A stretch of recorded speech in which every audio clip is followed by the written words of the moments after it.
Bonjour, bonjour tout le monde, bon matin, salut, c'est Fanelli. On est mardi, nouvelle semaine de recettes qui commence.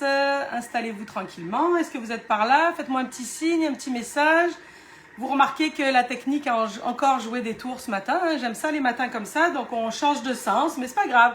Ça permet de rester motivé, de ne pas tomber dans la routine. Salut Caroline, salut Lucille, bonjour Louise, bon matin.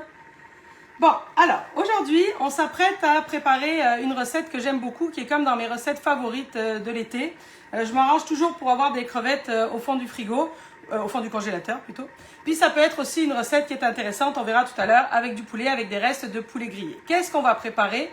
On va préparer un poké ou un bol façon rouleau de printemps. Donc rouleau de printemps, vous le savez, hein, ce ne sont pas les nems, ni les rouleaux impériaux, ni les egg rolls. Les rouleaux de printemps, ce sont les rouleaux dans la feuille de riz qu'on appelle cru, avec donc des vermicelles à l'intérieur, toutes sortes de choses. C'est très frais. C'est ça qu'on va réaliser, mais en salade pour être encore plus rapide et pas avoir besoin de faire le façonnage au fur et à mesure. Ça va? Donc c'est pas compliqué du tout, beaucoup moins compliqué que ça en a l'air. En fait, tout repose en particulier sur la sauce particulière dans laquelle on trempe en général nos rouleaux de printemps, qui va donner comme toute la tournure du restant de cette salade-là. Alors, je vois vos questions, ne vous inquiétez pas, donc vous pouvez me poser des questions au fur et à mesure avec grand plaisir. J'y réponds au fil du live ou sinon un peu plus tard si jamais j'ai pas eu le temps. Salut chouchou, salut Amélie. Alors on y va. La première chose à faire, c'est de venir faire cuire nos pâtes. Alors dans cette recette, on va utiliser des vermicelles. Donc je vais lancer la cuisson, puis on va parler des différentes sortes de vermicelles si vous voulez bien. Donc là, vous voyez, je vais mettre à l'intérieur du bol de l'eau. Donc on va mettre ici 1,5 litre d'eau. Vous comprenez que j'ai fait un tour de magie, hein, c'est pour ça que lui est déjà en fonction. Donc on y va pour 1,5 litre d'eau. Vous savez que vous pouvez surveiller les marques qui sont à l'intérieur du bol. Puis également, on va venir rajouter 20 g de sauce poisson. Vous savez ce que c'est la sauce poisson? La sauce poisson, c'est le sel de la cuisine asiatique. Donc c'est-à-dire qu'à manger comme ça, c'est immangeable. C'est du poisson, des arêtes, puis des restes de poisson fermentés. Donc extrêmement réduit, puis surtout extrêmement salé. Donc on goûte pas ça comme ça, c'est trop salé. Par contre, donc comme je vous disais, c'est le sel de la cuisine asiatique, c'est ça qui va assaisonner les plats et c'est ça qui va donner le petit côté particulier. Même si ça sent très très mauvais et que c'est pas bon quand on le goûte tout seul, ayez confiance et utilisez-le pareil, c'est ça qui va vraiment donner la tournure asiatique à vos plats. Donc 1,5 litre d'eau, 20 g de sauce poisson ou sauce gnocchi en Europe, puis également on va venir ajouter 20 g de sauce soja qui également va saler et assaisonner. Puis environ une cuillère à peu près et demie à thé d'huile de sésame. Donc l'huile de sésame, vous le savez, je préfère toujours la torréfier parce qu'elle va être plus goûteuse, plus relevée en goût de sésame. Par contre, on y va avec parcimonie parce que ça peut être très fort si on met trop d'huile de sésame torréfiée. C'est bon? Donc l'idée, c'est tout simplement de venir faire chauffer ce liquide.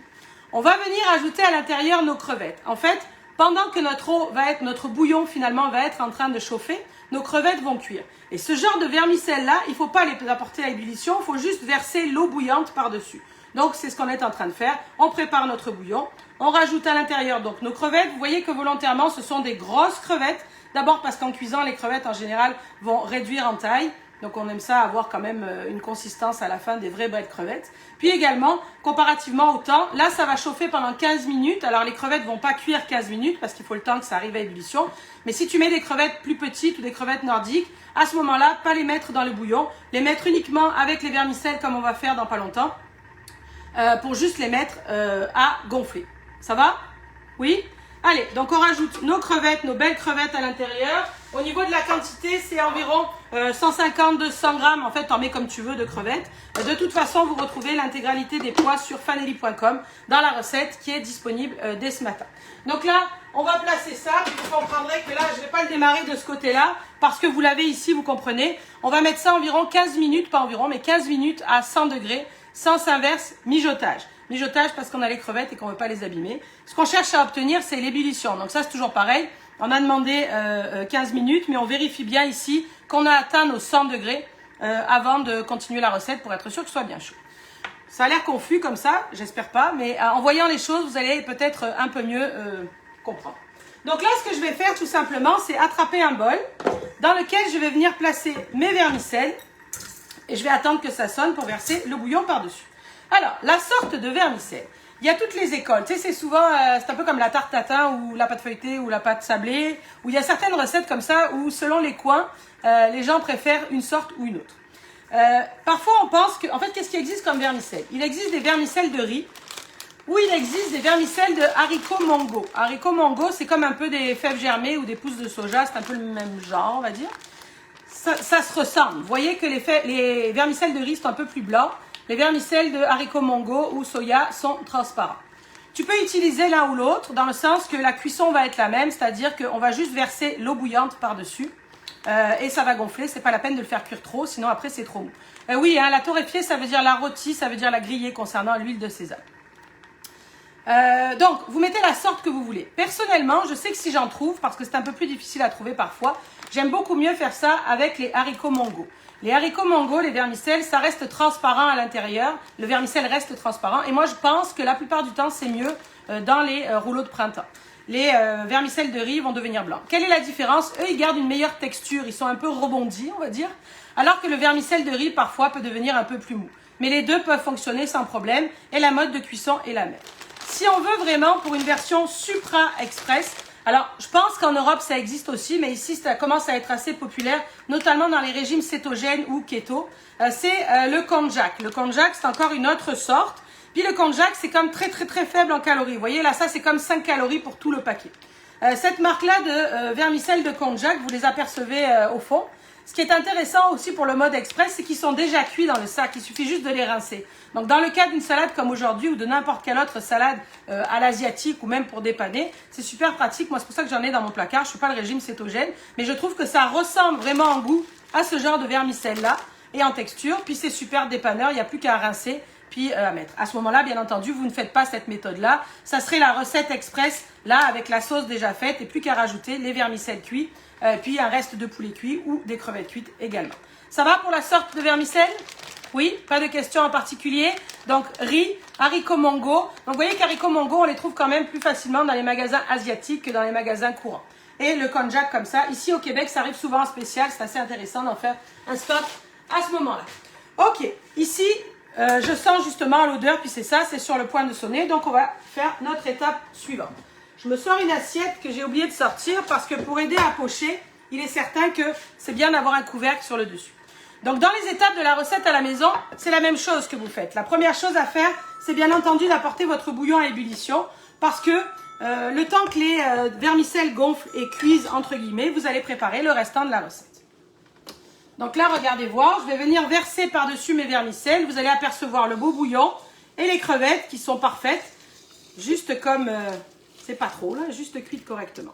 Donc, on verse notre bouillon au complet. Madame Crevette, rejoignez l'équipe.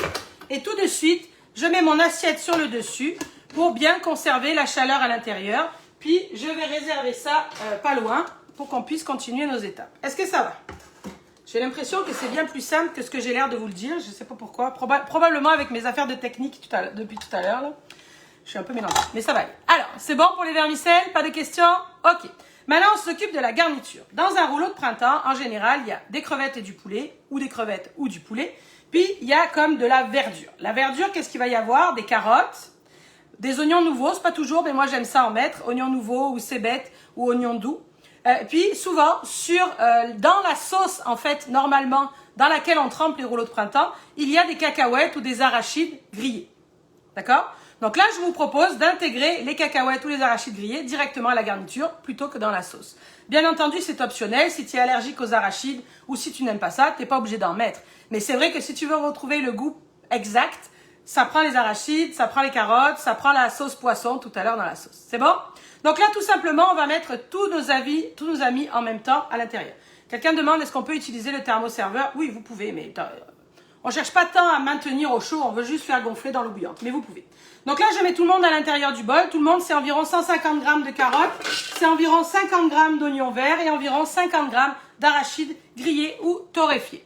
Ça va? On referme comme ceci.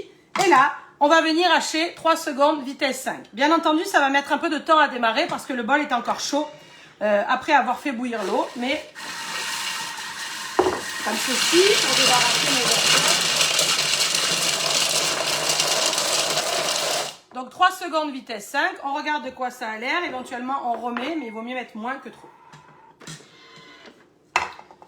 Alors, en effet, regardez, là c'est un peu gros, on va pouvoir, vous voyez, juste remettre 1 seconde, sans mélanger, sans rien du tout. Ça dépend toujours des carottes, si elles sont petites, grosses, vieilles, jeunes, dures, molles. Tu sais, ben molles non là, mais... Alors on remet juste une petite seconde.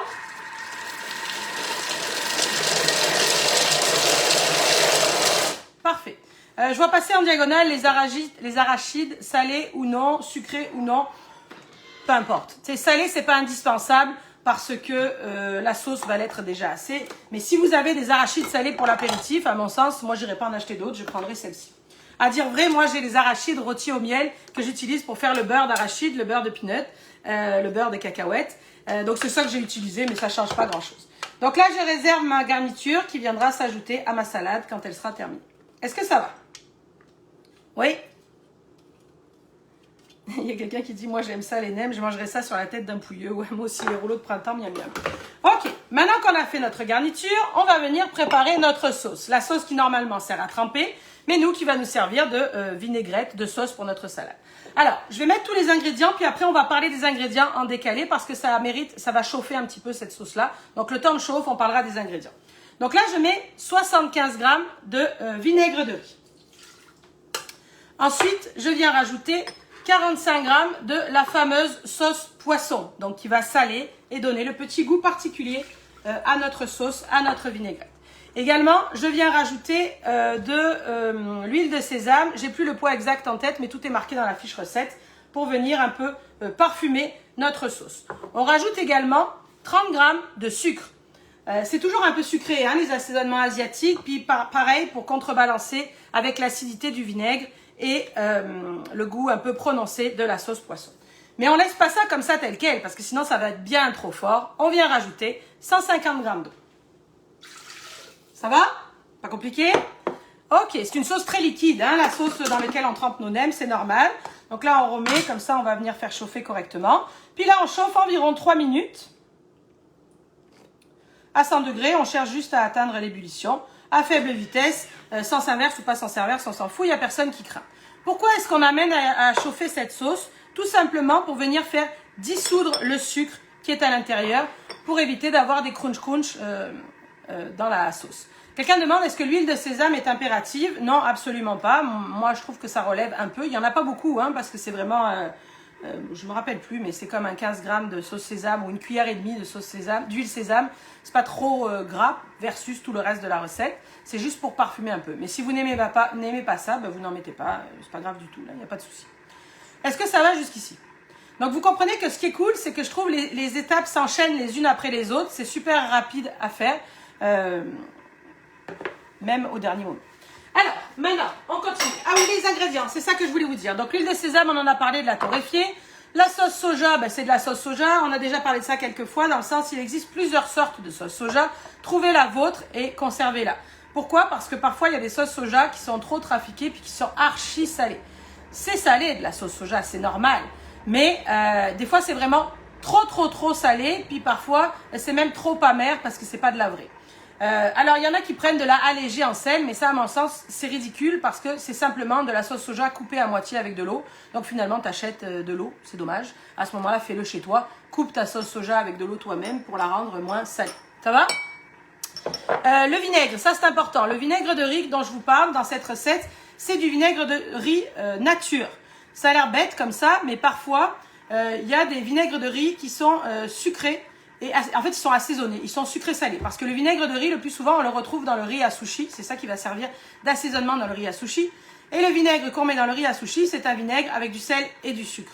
Et souvent, quand on achète du vinaigre de riz, il est déjà assaisonné. Alors, vous comprenez que si vous prenez du vinaigre de riz sucré et que vous rajoutez le sucre que moi je viens de mettre là, vous allez avoir une sauce beaucoup trop sucrée.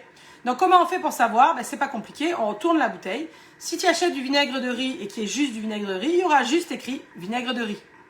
Si tu achètes du vinaigre de riz sur lequel c'est écrit vinaigre de riz, sucre inverti, je sais pas quoi, puis sel, je sais pas trop quoi, c'est que celui-là est assaisonné.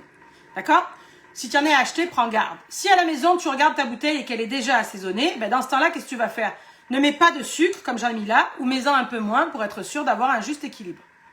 Ça se tient? Oui? Ok. Alors, ensuite, les autres ingrédients qui vont dans le rouleau de printemps. Normalement, le rouleau de printemps, on a une feuille de riz que l'on trempe légèrement dans l'eau, que l'on pose sur un linge. Puis, on va venir placer une feuille de laitue, nos crevettes, puis ensuite, nos fèves germées ou pousses de soja, nos bâtonnets de carottes, notre garniture carotte, puis quelques feuilles de menthe et on referme. Donc là, on va retrouver les mêmes ingrédients qui sont ici nos feuilles de laitue, les fèves germées ou pousses de soja comme on appelle en Europe, notre garniture de salade qu'on vient de préparer et des feuilles de menthe toutes fraîches. Les feuilles de menthe, moi je décide de les rajouter directement à l'intérieur de ma salade. Mais si vous souhaitez, donc ce qui fait que des fois tu tombes sur des morceaux de menthe, d'autres fois non. Sinon, on peut rajouter les feuilles de menthe lorsqu'on fait le mélange comme ça à salade directement, les hacher en même temps, pour que ce soit plus diffus au niveau du parfum de menthe. Ça va? Ça se tient? Bon. Alors, allons voir notre sauce par ici. Alors, il va y avoir quelques petits morceaux de carottes à l'intérieur et quelques petits morceaux, c'est normal, puisque précédemment, on avait haché. Donc là, il n'y a rien d'extraordinaire. Regarde, c'est une sauce comme ça. Donc, il y en a une belle quantité parce que moi, j'aime ça en faire un peu d'avance. Je le garde dans le frigo, puis c'est un bon dépanneur pour refaire cette salade à la demande ou pour parfumer plus ou moins n'importe quelle autre salade. Ça va? Bon. Allons voir maintenant dans notre bol ce qui s'est passé au niveau de nos pâtes qui ont gonflé. Je vais vous montrer ça par ici. Ça sent super bon, ça sent le restaurant chinois. Donc là, à l'œil, vous ne voyez rien dans le bouillon. Ce qu'il faut que je fasse, c'est que je vienne récupérer mon panier, puis je vais me tourner 2 secondes pour venir égoutter mes affaires et vous rapporter tout ça. J'arrive. Donc là, tout simplement, on vient égoutter nos vermicelles et nos crevettes en même temps. Alors, certains que si tu fais ça en direct, tu peux les rincer sous l'eau froide pour les refroidir. Ou, évidemment, si tu fais d'avance, quand tu dresses ta salade, il faut que tout le monde soit froid. Parce que là, c'est chaud un peu, là, mais bon. Ça va? Et vous voyez, les vermicelles de haricots mongo, vous voyez que c'est plus transparent que des vermicelles de riz. Mais vous voyez que c'est cuit, là, il n'y a pas de problème, la texture est bonne. Ensuite, comment on fait pour monter notre bol? Tout simplement, plusieurs possibilités. Donc, je vous rappelle que là, moi, c'est chaud. Je vais le monter, c'est pas terrible. Mais idéalement, si c'est pour manger en direct, vous rincez sous l'eau froide vos vermicelles et vos crevettes. Pourquoi j'évite de le faire? C'est sûr que ça enlève un peu du parfum. Sinon, vous le faites d'avance et vous mettez à réfrigérer. Dominique a une bonne remarque. Elle dit, tu jettes le jus. Voilà, je l'ai fait parce que vite et que... Mais vous pourriez conserver le jus, en effet. C'est un super bon jus pour un bouillon, pour une soupe asiatique ou autre. Parce que les crevettes ont cuit dedans, ça a parfumé. Plus tout le bel assaisonnement que l'on avait mis à l'intérieur. Ça va? Donc, une fois que tout est froid et tout est prêt, ce que vous pouvez faire, c'est différentes façons. Soit vous pouvez tout mélanger ensemble dans un gros bol à salade puis servir les gens. Soit on peut venir monter ça un peu comme un poké, c'est-à-dire portionner nos affaires. Donc, on peut mettre un peu de salade dans un coin. On peut mettre quelques fèves germées ou pousses de soja par ici. Puis ensuite, attraper nos haricots comme ceci, qu'on peut venir placer dans un coin. Je pense que là, on a une portion correcte. Ici, on peut venir ajouter notre garniture. Comme ça, à peu près. Qu'est-ce que vous en pensez? Puis enfin, évidemment, on vient récupérer nos belles crevettes et on vient placer nos belles crevettes dans notre bol. On peut faire cette recette, donc je vous le disais, mettons un reste de poulet grillé. C'est parfait, hein, on peut utiliser ça directement. Donc là, on ne remettra pas à cuire, bien entendu. On n'aura plus qu'à rajouter notre poulet grillé sur le dessus. Ce matin, une amie m'a suggéré et m'a dit, parce qu'elle est au Nouveau-Brunswick, m'a dit, on pourrait faire avec du homard. Méchante bonne idée, hein, avec du homard. Ici, on se rajoute quelques feuilles de menthe et on a préparé, le temps de le dire, un magnifique poké ou bol à l'asiatique, vraiment très simple comme un rouleau de printemps. La sauce, évidemment, chacun peut se la rajouter ou vous la mettez, soit si vous faites un gros bol de salade, vous en mettez dans le bol et vous mélangez. Il faut être généreux, il faut en mettre de la sauce, c'est important. Soit vous mettez un petit pot à côté, chacun se l'ajoute. Vous comprendrez que ce que j'ai fait là, quand c'est froid, les vermicelles bien entendu, vous pouvez le faire d'avance. Vous verrez sur la fiche recette, je vous ai mis des boîtes à lunch un peu préparées. Ça veut dire que tu peux dans une boîte mettre la garniture de carottes, les vermicelles, la salade, les crevettes ou le poulet, puis un petit pot de sauce avec, et il n'y a plus qu'à se rajouter la sauce au dernier moment. Parce que c'est sûr que c'est important de mettre la sauce au dernier moment, sinon les feuilles de salade vont devenir toutes ramollo dégueulasses. Mais si tu fais ça comme il faut d'avance, tout est bien bon. Les carottes, ça se conserve quand même assez longtemps, ça rend pas de jus. Ça veut dire que tu peux préparer ta salade d'avance facilement, en 3 jours d'avance sans souci, bien au frigo, et la servir au dernier moment. Donc, idéal pour les boîtes à lunch, idéal si tu reçois pour préparer d'avance. Si tu as de la place dans ton frigo, tu peux te faire des beaux bols comme ça prêts d'avance. Tu n'as plus qu'à les mettre sur la table, les gens se rajoutent leur sauce. Rien n'empêche de mettre sur la table la bouteille de sauce soja et la bouteille de sésame s'il y a des gens qui veulent s'en remettre. Quelqu'un dit, est-ce qu'on peut mettre la même salade avec du saumon qualité sushi ou du thon? Oui, vous pouvez, il n'y a pas de problème. C'est juste que là, j'ai voulu vraiment respecter les ingrédients de base du rouleau de printemps. Alors, Sylviane dit, je pensais que ça se mangeait chaud. Non, le rouleau de printemps, c'est cru, censément. Après, si vous avez le goût de le mélanger et de le manger chaud, pourquoi pas? Ça pourrait, là, tiède, pourquoi pas? Avec la salade, bizarre peut-être, mais à ce moment-là, mettre peut-être des edamame ou une autre sorte de légumes ici. Qu'en pensez-vous? Et oui, les fèves germées, ça se mange cru sans aucun problème. Hein. Quelle salade? De la laitue? Bah, laitue ou Boston ici. Ici, c'est des feuilles de Boston, par exemple. Est-ce que ça va? Pas compliqué? Bon. Alors, partagez-moi si vous essayez la recette avec grand plaisir. Au niveau de la conservation, de l'organisation, tout ce que je vous ai dit, c'est marqué sur la fiche recette fanelli.com. En rouleau, comment il faut plier? C'est pas compliqué, je vous ai dit, la feuille mouillée, on place dessus, on met tout en ligne dans la feuille de laitue pour que ça protège. On rabat les côtés, puis ensuite on roule bien serré. Le problème des rouleaux, c'est qu'il faut les manger tout de suite parce que sinon ils se collent entre eux. C'est un peu compliqué quand on veut s'organiser d'avance. Ou alors il faut bien enrouler chaque rouleau dans un papier film étirable et que chacun défasse au dernier moment le papier film, sinon la feuille de riz va sécher. Ce qui peut être le cas, c'est faire la même recette et faire un parté rouleau de printemps. Tu poses tout au milieu, puis tu mets un bol avec de l'eau et des feuilles de riz que chacun va tremper sa feuille de riz au fur et à mesure et chacun va garnir son rouleau au fur et à mesure. Jeudi, dans le même principe, en club VIP, dans le même principe, dans le genre soupe repas, salade repas à l'asiatique, on va préparer un poké thon, soba, sauce wafu. Donc on va faire un tartare de thon que l'on va mariner, puis avec des nouilles soba et différentes belles garnitures de avocat, mangue, plein de choses dans ce genre-là. Puis une belle sauce wafu pour aller avec. Ça, c'est le live club VIP de jeudi. Si vous souhaitez être avec nous, n'hésitez pas, vous avez qu'à vous abonner en allant par fanelli.com, rubrique abonnement. Également, il y aura des lives pendant tout l'été, il n'y aura pas de break du tout, donc ça vaut la peine de s'abonner pendant l'été parce que vous avez un peu plus de temps peut-être sur la plage, au bord de la piscine ou tranquillement à la sieste à la montagne pour regarder les lives en direct ou en différé, car en VIP, tout est absolument disponible en différé depuis le site sans aucun problème. La semaine prochaine, préparez-vous, le camion du marchand de glace va passer, le camion du glacier passe. Mardi, on va faire 3 sortes de popsicles. Popsicles, ce sont des esquimaux ou des bâtonnets glacés ou des bâtons glacés. 3 sortes différentes. Et jeudi, nous ferons une recette de crème glacée au chocolat. Et puis, on mettra ça dans des sandwichs à la crème glacée, qui est un classique ici au Québec. Donc, si vous n'avez pas de moule à popsicle, à esquimaux ou à sucette glacée, c'est le temps d'investir pour en avoir mardi pour nos 3 belles recettes.